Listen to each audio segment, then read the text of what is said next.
ஆச்சி Royal gulab jamun packs ஒன்று வாங்கினால் ஒன்று இலவசம்.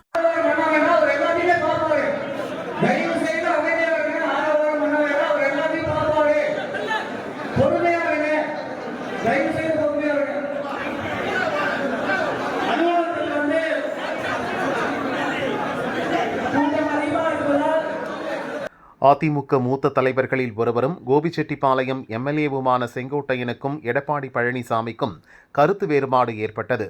அது கடந்த சில மாதங்களாக அதிகரித்த நிலையில் கட்சி பணிகளில் ஆர்வம் காட்டாமல் இருந்தார்.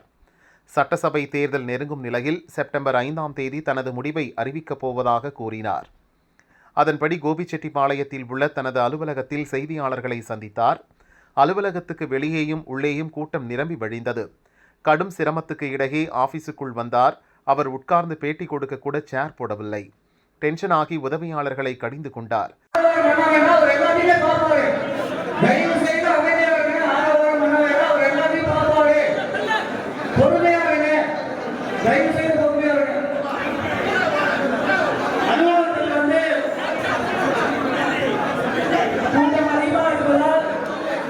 சேர்களை கொண்டு வர சொன்னார். கூட்டம் அதிகமாக இருந்ததால் கஷ்டப்பட்டு அவரே சேரை வாங்கி போட்டு உட்கார்ந்தார்.